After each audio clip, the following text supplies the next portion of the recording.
Et nous revoilà comme convenu en ce jeudi 5 février 2026 afin de partager des moments de convivialité. Nous sommes ensemble, votre émission de joie où on apporte un peu de sourire et surtout des sujets pertinents. Aujourd'hui, on parle d'un thème assez intéressant, le timing du mariage après un deuil ou un divorce. Donc, on aura l'occasion d'en parler tout au long de notre programme. De votre côté, n'hésitez pas de laisser un commentaire, un message pour vos avis. Bonsoir Gabelle, Bonsoir. j'espère que tu te portes bien. Super bien et toi? Je vais bien, merci. Bon, en fait, c'est un sujet très important parce qu'il y a beaucoup de personnes qui se posent la question de savoir à quel moment est-ce qu'ils doivent se relancer, à quel moment ils doivent se remarier à nouveau après la perte d'un être cher, d'un conjoint. Nous allons par exemple prendre le cas du pasteur Marcelo, que à moins d'un an, il s'est remarié et Ouais. ça a fait beaucoup Beaucoup polémique sur les ouais. réseaux sociaux. Justement, on se dit, voilà, c'est un pasteur, il doit prêcher peut-être pas le bon exemple. Et aujourd'hui, c'est lui qui se retrouve dans ce type de situation. Je crois qu'on va en parler juste après cette musique.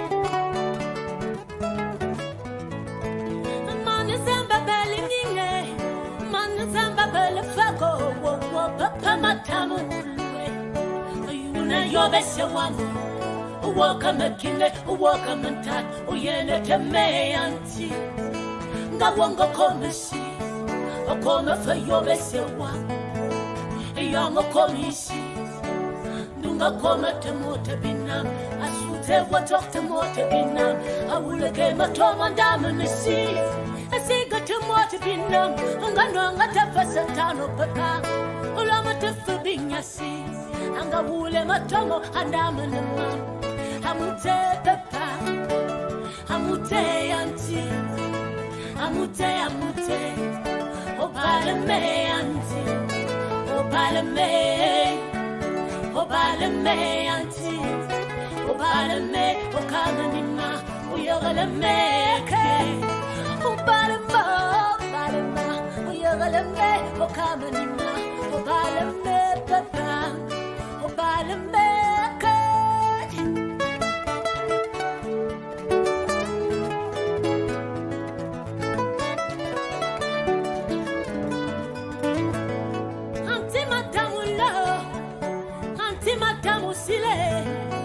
Sibeni mani tende makama sile sewama Sibeni mani tama makama lo pepe Misigi ya famu ntengangane Mtuwa ibiling bitenge Misigi ya palo tingangane Mtuwa ibi pongu mikwala Misigi ya tala bokone ngale Obaleme anti. Alors, Obaleme anti qui signifie protège-moi, Seigneur, préserve-moi de tout mal, des maux de la société, etc. Tout à l'heure, vous voyez qu'on parle de la perte d'un être cher, d'un conjoint, ça peut même être un enfant et autres, etc. Et qui peut donc nous donner la force de surmonter cela? Je pense que ce n'est que Dieu seul. Aucun être humain ne peut remplacer cela. Ouais, justement, non seulement il nous protège, mais également il nous encadre sans compter la douleur qui soulage de sa manière. Donc, voilà, prier Dieu. Tu peux pleurer, mais lorsque tu remets tes prières entre les mains de Dieu, je crois que ça peut aller. Alors, je pense qu'on peut à présent déchiffrer cette énigme autour de la question de savoir à quel moment est-ce qu'on doit se remarier après la perte de son conjoint ou alors après un divorce.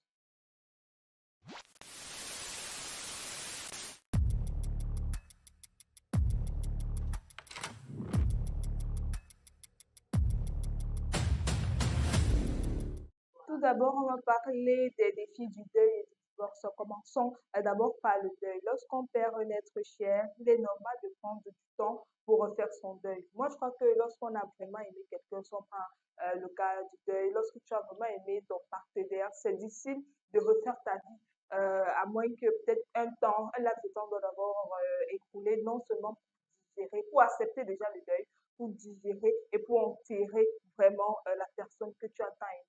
Bien évidemment, Gabelle, ça ne sert à rien de se précipiter dans une relation parce que laissons même que le mariage, tu viens à peine de perdre peut-être ton conjoint, tu es même jeune, ou alors un mariage qui date des années, tu perds ton conjoint aujourd'hui, et Ouais. puis demain ou après-demain, tu veux déjà te remettre en couple. Non, ça c'est pour se moquer de qui, toi-même, entre nous. Tu vas pas me dire que tu as déjà oublié d'aussitôt cet homme ou cette femme que Voilà, tu as tant aimé. Parce que même en termes de relation seulement, quand tu viens de te séparer avec quelqu'un, c'est compliqué, pas hein. demain tu vas entrer dans Mhm. une autre relation, sauf si vraiment tu n'aimais pas la personne dans ces conditions peut-être. Imagine alors s'il y avait déjà même des enfants.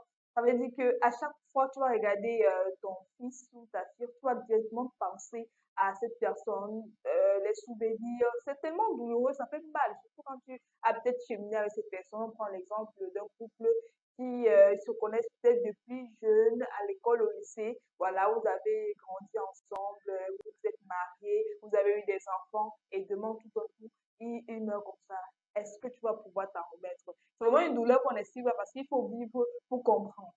Là, je pense qu'on va parler de gestion de la culpabilité. Dans le divorce, par exemple, on gère l'échec. Mais dans le deuil, on gère l'absence parce que c'est une absence définitive. C'est pas comme si la Voilà. personne allait revenir vers vous. Par contre, le divorce, c'est juste, on peut dire que c'est un échec. Tu peux être avec quelqu'un quand les parents Voilà. conseillent souvent que non, ne t'aventure pas sur ce chemin parce que le gars que je vois ci ou la femme que je vois ci, elle ne peut t'amener nulle part, vous n'allez pas évoluer parce que les parents voient toujours de loin. On nous conseille, mais on se dit, qu'à moi, j'aime, et comme on dit souvent, on ne conseille pas une femme amoureuse. Tu vas te lancer dans ça, et puis bim, la relation ne va même pas Ouais. faire un an. Bim, c'était bon, c'est fini comme ça.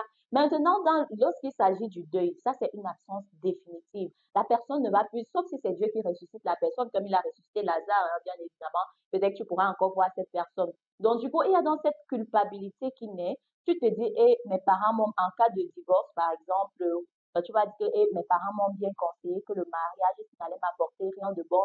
J'étais têtue, je suis partie. Tu vas te dire que, Seigneur, si j'écoutais même, je n'en serais pas à ce niveau. Dans le cas, par exemple, du deuil, qu'est-ce que vous allez faire? Vous allez dire que je n'ai pas été une assez bonne femme ou un assez et bon époux pour mon conjoint, pour ma conjointe. Maintenant qu'elle s'en est allée, je regrette. J'aurais dû faire tant de choses pour elle ou bien pour lui, etc.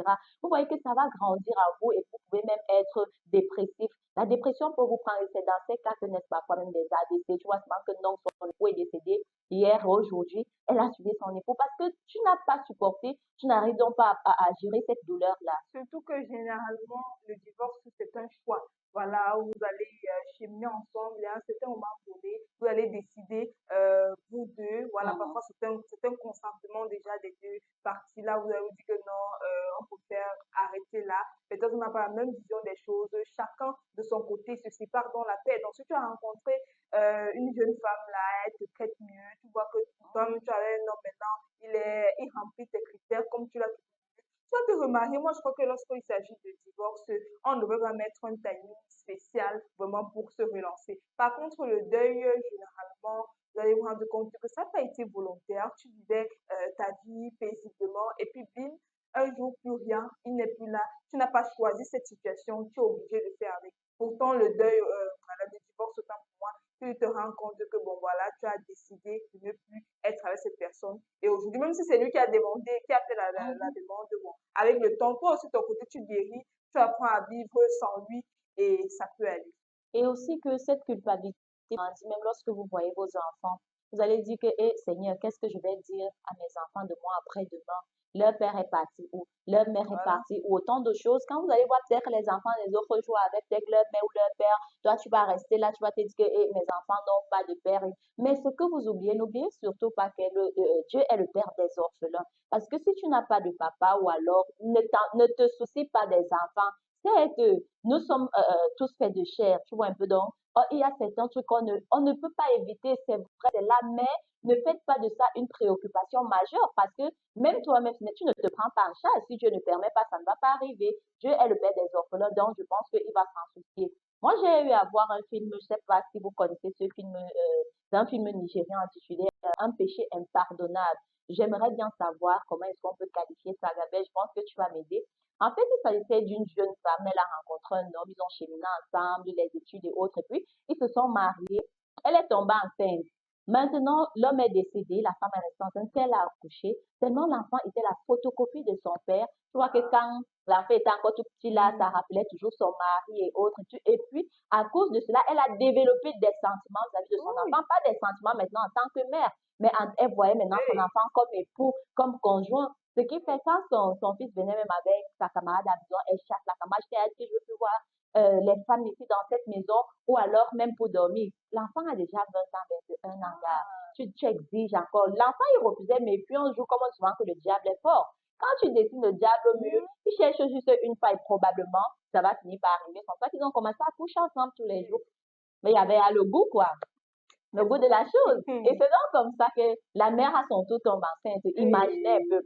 Ça veut dire quoi? Je ne vais pas continuer l'histoire. Moi, je voulais seulement me limiter là. On va appeler ça comment, Gabelle? Elle a perdu son époux. Est-ce qu'elle n'aurait donc pas pu se dire, je vais essayer de guérir, de l'intégrer, Voilà. pour chercher à me remarier, ou alors uniquement me consacrer à prendre soin de mon enfant et laisser le reste? Et en parlant de guérison, je crois que c'est ce qui manquait à cette jeune femme-là. Elle a vécu un traumatisme. Elle a tellement aimé son homme que voilà, elle refait la même chose avec l'enfant. C'est Mhm. assez compliqué cette situation et c'est rare. C'est vrai que ça existe même, hein. Même dans la vraie vie, il y a des situations comme ça. Tu vas avoir une maman, elle est jalouse vraiment des copines, non même Mhm. des amis seulement, les amis de son fils.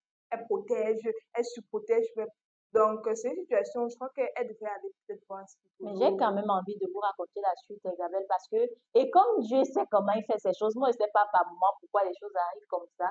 Le gars dit à sa mère que je ne peux pas accepter de cette grossesse. Mieux on interrompt la mère, dit que non, je vais garder Oui, l'enfant, nous sommes au foyer. pour Le gars continuer est avec l'enfant parti là aussi. ailleurs. Il était déjà hyper riche, il avait ses entreprises. Il rencontre une jeune fille. Et imaginez, la jeune fille en question, c'était cette fille qui est née de l'union entre lui et sa mère. Et comme ça ne se faisait pas, la fille aussi était enceinte. Au moment de présenter maintenant que non, il faut qu'on te donne, il faut qu'on rencontre les parents. Imaginez Se le soir, rencontre. la jeune fille dit que bon, maman, voici, je vais me marier, donc il faut venir. Quand l'homme rentre, le fils demande que mais la femme, s'y fait quoi chez moi? Mais l'autre femme dit que mais c'est ma mère. Imagine un peu, ça veut dire quoi? Non seulement il est le père de sa fille, en même temps Non, le grand-père de l'enfant qui va naître, en même temps le frère. ça Donc vous c'est, voyez, moi je ne sais pas si ça, c'est de la pure sorcellerie ou ben, alors ça je c'est sais pas. ça c'est vraiment banalisé, Donc, vous hein, voyez ce à quel point mélange, la voilà. perte d'un conjoint, il faut d'abord être bien entouré et bien conseillé. Parce que s'il y a personne qui vous tient la main, vous n'allez pas arriver. Et c'est pourquoi quand vous voyez par exemple les pertes, quand quelqu'un a perdu son mari, on ne vous laisse pas seul. Et en fonction des tribus aussi. Par exemple, chez les gens de l'Ouest, je pense que tu peux passer un bon nombre de temps si c'est une femme. Si c'est que tu as perdu ton époux dans ta belle famille, on fait les rites et autres, on fait le temps. Je pense que comme ça, c'est pas pour rien qu'on fait toutes ces choses-là parce qu'on ne sait pas ce qui peut se cramer derrière. Et maintenant, il y a aussi celles-là, donc, ou celles-là qui décident de se consacrer uniquement à leurs enfants. Vous savez qu'il y a Ouais. tellement de marques de maltraitance. Tu as été marié avec une femme, ton époux est parti, et puis tu épouses une autre femme, on vient maltraiter tes enfants, ou bien tu te mets en couple avec un autre homme, et puis il maltraite ton enfant. Donc, il y a les gens qui préfèrent donc se dire que non, et maintenant, qu'est-ce qu'il y a? Le regard de la société. Oh, tel pense trop. Oh, ça y est, une sorcière. Moi, Voilà. on a eu cette situation. Ma grand-mère, par exemple, son mari est décédé hyper jeune. Ses enfants, aucun n'a même encore pris le CEP. Nous, on n'a pas connu notre grand-père. Bon, elle aussi, elle est décédée en 2017. Ce qui fait, elle ne s'est plus jamais remariée, hein. Elle avait déjà tous ses enfants. Elle avait fini d'accoucher, mais ils ont quand même accouché. C'est qu'à l'époque, là, Ouais, donc, les gens, on accouchait seulement comme si, ouais. donc, du coup, ça n'a pas été facile, mais elle a dit que de se remarier, elle est restée dans le village de son mari. Elle a Waouh. dit, je vais aider mes enfants, elle faisait ses chants, etc.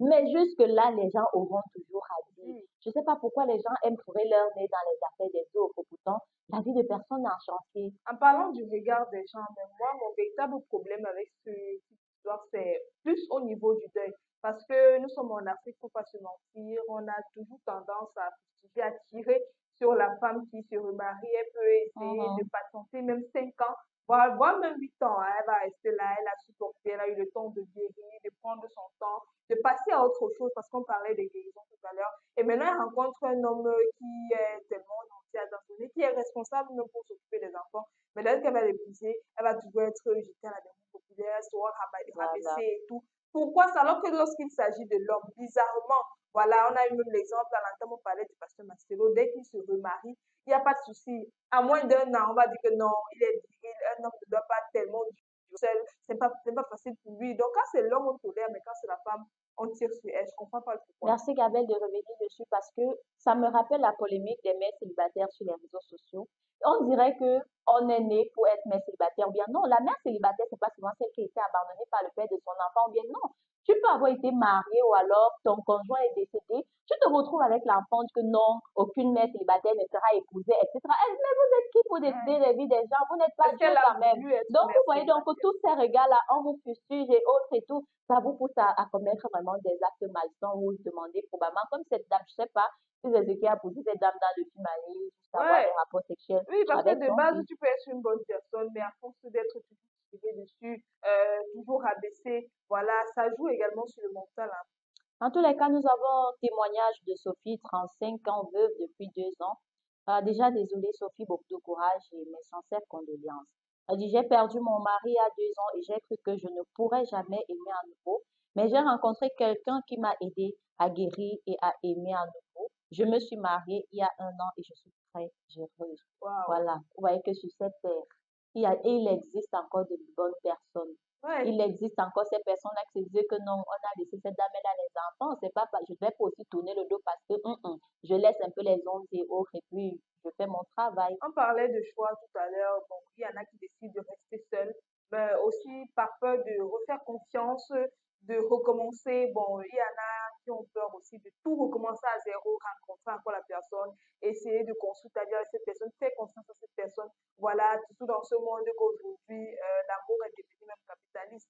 Donc, avec le temps, certains choisissent de prendre justement tout le moment qu'il faudra et après, voilà, tu tombes sur la bonne personne, la personne que Dieu a envoyée. Là, tu comprends que tout n'est pas perdu dans la vie. D'accord, on prend maintenant le témoignage de Sarah, 34 ans. Après mon divorce, j'ai voulu plaire tout de suite pour me rassurer. C'était une erreur. J'utilisais l'autre comme un pansement. Voilà. Voilà ce qui n'est pas aussi bien. Tu n'as pas encore guéri de l'intérieur. Tu n'as pas encore accepté ton divorce, ta relation. Le premier personnage qui va te faire la peau et Voilà. au que tu vas accepter sans amour, tu ne l'aimes pas du tout, mais tu vois cela comme un pansement à ta solitude. Je sais pas comme s'il pensait être dessus, mais sois-en sûr, tu ne seras jamais heureuse parce que par moment, tu seras, je sais pas, il y aura bon nombre de barrières, tu pourras pas faire certaines choses parce que justement, tu n'aimes pas la personne. Tu veux juste compenser ce vide-là que celui qui était là avant a laissé. Voilà, il faut savoir faire la part des choses. C'est pas pour rien qu'on dit qu'il faut distinguer la solitude subie de la solitude choisie. Parce que quand c'est un choix, tu n'as pas de souci, hein. Tu vas pas dire oui au premier venu, tu es avec tes enfants, tu dédies peut-être ta vie à tes enfants, tu sors, tu vas au marché, tu travailles ce que tu as à faire, tu rentres, tu nourris tes enfants. Il n'y a pas de souci, tu es non stress. Alors que quand c'est ce que tu subis là, tu as mal, tu es toujours, même les manipulateurs, tu es plus exposé à ces personnes Bien sûr. toxiques. C'est Voilà, qui vont pourquoi il venir te faut, il faut distinguer la solitude subie et la solitude choisir. choisie parce que quand tu subis, c'est genre, en fait, c'est un peu ce que Sarah nous racontait là tout à l'heure. Elle aimait pas, elle faisait genre, elle essaie de compenser. Mais maintenant, la solitude choisie, c'est quoi? C'est que c'est un choix. Tu t'es dit que non, les relations et moi, c'est fini. Je n'en veux plus. Ou alors, disons même que, disons que tu as perdu ton conjoint, tu dis que non, je ne me remarie plus. Là, c'est un choix. Mais cette solitude subie-là, ça veut dire que tu te sentiras toujours seule, Ouais. même étant en couple, Mhm. parce que vraiment, tu n'étais pas prête à revivre quelque chose, une nouvelle histoire. Voilà, je ne sais pas s'il y a d'autres témoignages parce que sur ce plateau, je vois les messages un peu nous saturer. Ils ont à dire apparemment à Kevin. Bien sûr, nous avons Marc, 40 ans, divorcé depuis 5 ans. Après mon divorce, j'ai cru que j'étais finie, mais j'ai pris du temps pour me reconstruire et j'ai rencontré quelqu'un qui m'a aidé à aimer à nouveau. Je me suis mariée il y a 2 ans et je suis très heureuse. Waouh. Voilà. Qui t'a dit que tu es déjà fini? Personne ne t'a dit que tu es fini. Ouais, Est-ce que celui-là a dit son dernier mot? Donc, quand les gens vont toujours apporter leur jugement là que, dis-toi que papa, chacun va à son rythme. parce que de nos jours, il y a des personnes qui aiment bien nous faire le chantage avec cette vie de couple. Beaucoup de femmes décident même de supporter dans les foyers parce qu'elles ont peur de recommencer. Elles se disent que, bon, aucun homme va encore vouloir Mhm. d'elles. Elles se disent que, bon, voilà, les enfants, je vais partir avec qui va m'accepter. Non, non, non, non, non. Tu es dans un couple, tu es dans une situation où tu es maltraité, tu es rabaissé. Pourquoi supporter? Pourquoi rester là? Dieu n'a pas dit son dernier mot. Tu sors de là, ce qui est sûr, il y a meilleur qui bien devant. En tout cas, merci à toi, Marc, pour ton témoignage. Il est clair que le timing du mariage après un deuil ou un divorce est un sujet très personnel, mais qu'est-ce que les experts disent exactement? Je crois qu'on va découvrir les réponses juste après cette respiration.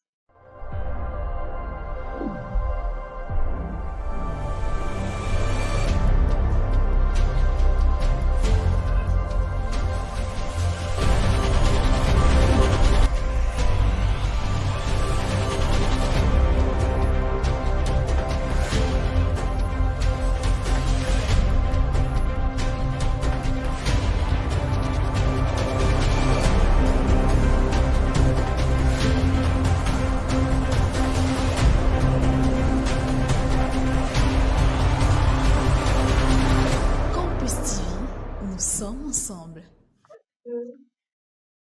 Bon, les experts ici disent qu'il est important de prendre du temps pour faire son deuil et se reconstruire avant de se remarier. Prendre son temps.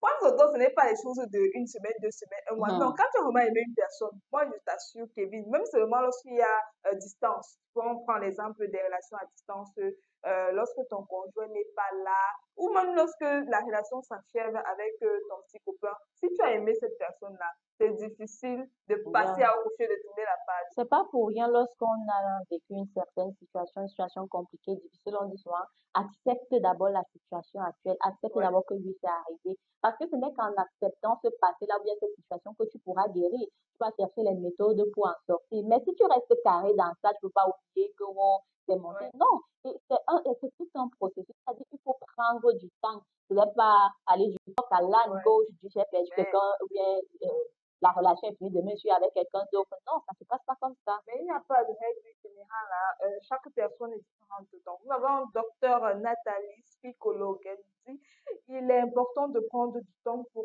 se reconstruire et ne pas se précipiter dans un nouveau mariage. Il faut être sûr de soi et ses sentiments. On a vraiment parfois ce problème-là, Kevin, justement, lorsqu'on parle de mariage. Merci déjà, docteur Nathalie. Mais moi, je Je veux veux bien, poser moi une aussi. question. Qu'en est-il des enfants ou alors comment impliquer dans la décision de se remarier? Parce qu'on sait que généralement, même lorsqu'on trouve même quelqu'un qui veut évoluer avec nous dans les cas de divorce ou même que ce soit la perte de son conjoint, quand on veut se remarier maintenant, qu'en est-il des enfants? Moi, parce que je me dis que les enfants ont aussi leur rôle à jouer. Les enfants ont aussi leur point de vue à donner. Donc, je pense qu'on doit impliquer les enfants dans la décision. Il faut prendre en compte ce dont les enfants passent. Parce que, Gabelle, on dit souvent que les enfants sont le frein. Mais moi, je me pose la question de savoir, est-ce que nous ne nous cachons pas derrière ces enfants-là? Quand on fait les choses par derrière, je rencontre quelqu'un aujourd'hui, tous les temps, je suis là, oh, il y a un tonton qui va venir vous rendre visite, je sors, je monte, je descends, je me pose la question de savoir que, mais ce sont plus des enfants, je suis sur un certain âge, ils sont assez sages, ils vont comprendre. Donc, moi, je me dis toujours qu'il faut d'abord prendre ça comme si c'était une sorte d'amitié afin de faire entrer les enfants, afin d'inclure les enfants dans ça. Justement, c'est un sujet très important, c'est un point que tu as soulevé là, parce que les enfants doivent être impliqués dans la décision. Il faut vraiment prendre leurs sentiments également en compte. Parce qu'il y a ces parents-là qui mélangent la vie de couple et celle des enfants. Vous allez vous rendre compte que, bon, voilà, le père décide d'abandonner la maman, de divorcer déjà de la maman, mais il abandonne les enfants. Donc, que ce soit les charges financières, physiques, il abandonne les enfants. Or, il y a des enfants il y a des couples qui survivent grâce aux enfants. Vous allez Mhm, voir, si les enfants peut-être sont encore tout petits, ils vont se dire que non, pour avoir l'amour mhm. paternel ou l'amour maternel, le mieux, c'est que nous restons d'abord ensemble, au moins cette période-là, pour que l'enfant Oui. ne sente pas le Et vide. oui, c'est à vous d'amener dans cet enfant à accepter que vous allez vous remettre avec quelqu'un. Que certes, leur père n'est pas là ou bien leur mère, mais il y a quelqu'un qui peut aussi leur donner le même amour. Et maintenant, celui ou celle qui arrive là, n'essaie pas de remplacer cet amour Ouais, qu'ils avaient peut-être avec leur mère ou alors envers leur père. Non, non, non, faites votre travail. Et c'est pourquoi donc le conjoint qui a dans ses enfants, qu'est-ce qu'il doit faire? Il doit d'abord essayer d'impliquer celui-là comme un ami. Tu viens tout le temps, c'est que ouais, vous allez sortir avec tonton. C'est comme ça qu'il va insister les liens avec les enfants. Et puis, les enfants vont aussi commencer à l'aimer parce qu'à défaut, il y a ces enfants qui détestent même Ouais, quand l'un des parents ouais, a déjà un nouveau conjoint et que l'autre ne fait partie de ce monde, bien qu'ils sont divorcés. Parce que, pourquoi donc? Parce que vous faites les choses par derrière, vous vous cachez derrière. Pourtant, ils ont le droit de connaître la vérité. Même la parole de Dieu le dit, hein. Ce que Dieu a révélé aux enfants, il a caché aux sages et aux savants. Donc, il faut savoir qu'il y a des choses que les enfants connaissent, mais que vous-même, vous ne connaissez pas. Même qu'un enfant est bébé, quand il fait ses nuits, ses cours, là, je te demande qu'il dit même quoi. Quand l'enfant, même dans le ventre, il sait si tu l'aimes ou pas. ouais, Parce que quand il est heureux, le simple fait qu'il bouge là, ça veut dire que lui, il a mangé quelque chose de bon, ouais. il est heureux, il ressent cet amour-là. Et pour ces nouveaux conjoints-là, n'essayez pas de brusquer les enfants parce que c'est beaucoup, sont ces erreurs-là que beaucoup commettent. Vous arrivez dans une famille, surtout à un certain âge, vous devez comprendre qu'à un certain âge, l'enfant n'a pas encore cette maturité de comprendre que papa ou maman n'est plus avec X ou Y. C'est à vous d'amener l'enfant doucement, doucement que bon, je ne suis pas forcément ta mère. Si par exemple, c'est dans un couple où la maman est décédée, toi qui viens en tant que prochaine épouse, ne dis pas que tu vas remplacer la maman qui est partie. Non, tu vas pas remplacer la maman qui est partie. Tu vas essayer peut-être de combler ce petit vide que l'enfant ressent. En tout cas, pour donc ces couples qui décident de se remarier, on parle des clés du mariage tout de suite.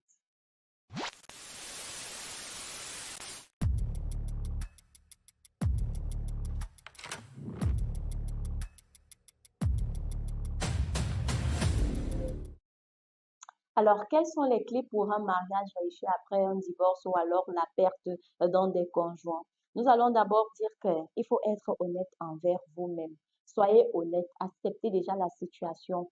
Parce que si vous ne le faites pas, c'est évident que vous n'allez pas avancer. Vous allez rester dans la dépression toute votre vie. Vous allez même faner, vous allez devenir si. Après, on va commencer avec oh, le sorcier, la sorcière. On va même dire que c'est toi qui as tué ton conjoint ou alors d'autres que c'est peut-être un divorce. On va dire que non, c'est toi qui posais problème, etc. Et vous connaissez alors les bouches des belles familles. Non, et surtout quand il s'agit même en love date, c'est plus compliqué, surtout venant de la femme. Si ton ex-mari est décédé, voilà, dans ta belle famille, il faut te faire la plus discrète possible. Parce que tu auras toujours des regards lancés, le mauvais on va dire que, ah, donc peut-être, parce que si tu montres que tu aimes trop ton mari, on va dire que peut-être elle n'aimait Mhm. pas son ex-mari, peut-être c'est elle qui l'a tué même, elle ne voulait pas qu'elle voulait même qu'il parte pour profiter de son argent et tout. Et essaye de vivre un peu caché. On dit que pour vivre heureux, pour vivre longtemps même, il faut vivre caché. N'essaye pas d'exposer ta relation. Tu as déjà, ces personnes qui étaient dans les situations de divorce, vous avez vu, ça vous a laissé, vous avez été là pour lever, tout ça, Voilà. c'est fini. Tu vois que ta prochaine relation, tu vas encore là à t'afficher. Non, c'est mollo, mollo, tu vis ta vie discrètement, au calme, personne ne te dérange. Donc, il faut aussi prendre le temps de se reconnaître et communiquer ouvertement. Même lorsque, si vous avez une difficulté, si ça ne va pas, que de garder tout ça en fait en vous. Si vous ne pouvez pas prier, vous pouvez même vous tourner vers l'un de vos parents ou alors un ami sûr, même comme de nos jours, l'amitié, la même. C'est comme ça, c'est un genre. Donc, essayez d'abord de vous reconnaître, de vous reconstruire, d'être cette personne-là que vous aviez été auparavant. C'est pourquoi nous avons le témoignage de leur 30 ans mariés, un an après un divorce. Je pense que la clé pour un mariage réussi est de communiquer ouvertement et de prendre du temps pour se connaître. Mon mari et moi avons pris le temps de nous connaître et nous sommes très heureux. Prends le temps de se connaître. C'est vrai que c'est doucement, doucement, voilà, tu as eu le temps de connaître ton ex. Bon, maintenant, il est temps d'aller dire doucement, doucement avec la nouvelle. Par exemple, pour les hommes, lorsqu'on rencontre une femme, elle est en ce manque-là, elle n'a pas toujours, elle n'est pas assez ouverte Mhm. avec vous. Tu vas aller voir, les femmes sont souvent assez dures, difficiles. Tu essaies elle ne te fait pas confiance, donc tu vas aller doucement avec elle. Voilà, vous allez essayer au fur et à mesure maintenant dans la relation, que ce soit lorsqu'il y a eu les enfants, c'est plus compliqué. Donc, elle va pas accepter que tu sois forcément trop proche de ses filles, surtout si elles ont un certain âge. Donc, tu vas aller doucement. Merci à toi pour ton témoignage. Ça va nous aider sur ce plateau. Nous avons également la fin de la comparaison. Vous ne cherchez plus le fantôme de X ou Y, non. Parce que souvent, quand on quitte telle personne, que ce soit le divorce, que ce soit la perte, on passe le temps à faire des comparaisons, que non, tel faisait ci, tel était Oui, exactement comme ça, ou bien non, non, non, c'est pas cette comparaison-là que tu recherches. Il faut déjà que ouais, tu aies cette autonomie émotionnelle. Donc, c'est-à-dire que vous êtes heureux parce que le nouveau conjoint est un bonus, pas une béquille. Ça veut dire que vous devez d'abord vous accepter vous-même, vous aimer, parce que le vrai bonheur commence déjà par soi-même. Acceptez-vous avant peut-être que l'autre qui va arriver va vous accepter. Ceci dit, si demain ou après-demain, il décide de partir aussi dans le cas d'un divorce, tu sais que ouais. toi étant seule, tu es également heureuse, tu ne vas pas toujours compter sur lui. Pour revenir sur la comparaison, pour les personnes qui sont, pour les veuves par exemple, moi je crois que c'est une situation naturelle qui vient volontairement. Voilà, elle va toujours avoir ces pensées qui reviennent quand il fait peut-être, si par exemple elle veut servir à manger à son mari, elle se rend compte que bon, celui-ci, mon ex-mari mangeait comme ceci, je me rends compte que celui-ci maintenant il est un peu différent. Voilà, s'adapter encore au rythme de vie, même avec l'éducation, vous venez de deux horizons vraiment différents. C'est assez compliqué. On parle également de la paix avec le passé. On peut parler de son passé sans pleurer ou sans colère noire. Voilà, c'est compliqué de Hmm. reparler de... Effectivement, c'est comme on le dit souvent, hein, je peux raconter en riant ce que j'ai vécu en pleurant. Donc, vous voyez que même si vous avez vécu quelle situation, même si le gars là vous a fait quoi Hmm. avant de vous Digère. larguer, tu as digéré, non, maintenant quand tu racontes même ça, comme tu vois que c'est drôle, tu te demandes que, mais attends un peu, qu'est-ce qui te faisait même pleurer? Pourquoi tu as pris tant de temps à Voilà. vouloir, je sais pas, te décrire avec ça, être dépressive, etc. Autant de choses. Nous avons là un témoignage de Lionel, 50 ans. J'ai perdu ma femme il y a 3 ans. J'ai su que j'étais prêt quand j'ai arrêté de me sentir infidèle en allant boire un café avec une autre femme. Waouh!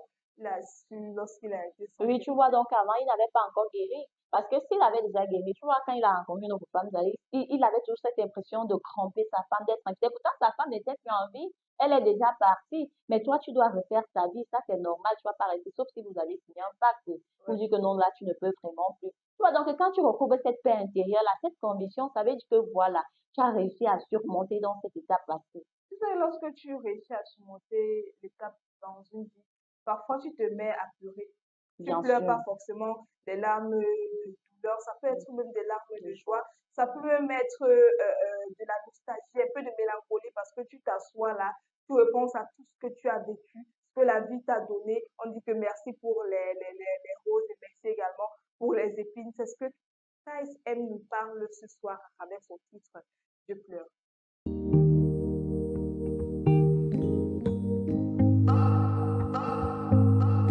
Cancan Ningui.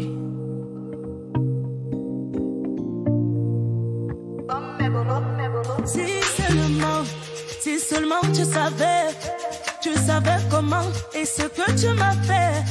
Oh, dis-moi où t'es parti, oh, Yamolé.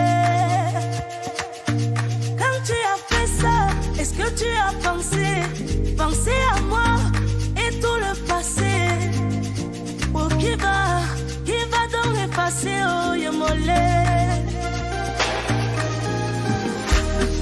Oh, je pleure, mais je pleure.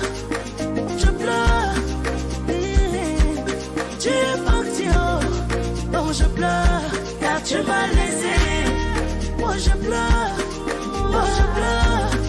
mais je pleure. Tu es parti, oh, donc je pleure, car tu m'as laissé.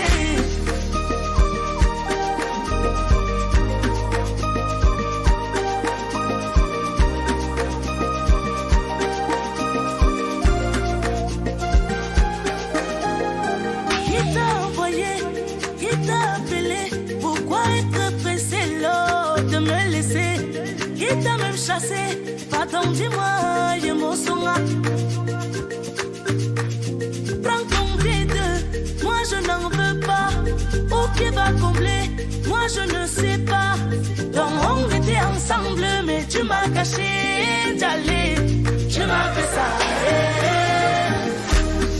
Oh je pleure, mais je pleure.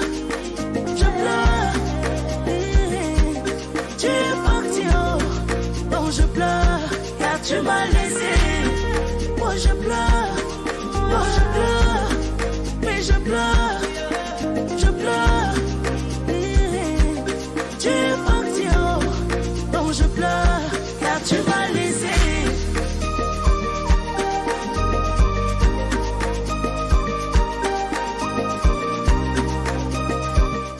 je pleure pour des larmes de joie, de restauration, de guérison. Parce que une chose est sûre, hein, si tu m'as laissé, genre, tu m'as barré pour le Congo, c'est que, gars, on t'est pas fait pour être ensemble. Et déjà, tu me faisais souffrir pour rien. Donc, je peux m'en vanter là maintenant, Si ça est pleurer, ce n'est pas forcément un signe de faiblesse, tu bien vois. sûr. Tu peux avoir mal, libère-toi, lâche-toi. Il faut pleurer, tu Wow. digères, fais le deuil de la relation. Le deuil, c'est pas seulement pour les personnes mortes, ça peut également pour les personnes Mhm. parties trop vite dans ta vie. Donc, tu fais le deuil, tu pleures bien, et après, tu fermes les yeux. C'est terminé. Je vais plus pleurer pour l'homme. L'homme est mauvais.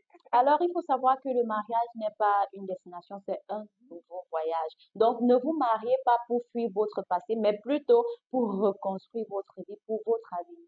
Parce qu'au final, peu importe le temps que ça prend, l'important, c'est que nous sommes ensemble. Et vous, sur les réseaux sociaux, vous dites quoi? 1 an, 2 ans, 3 ans? On attend vos commentaires avec le hashtag Nous sommes ensemble. À bientôt.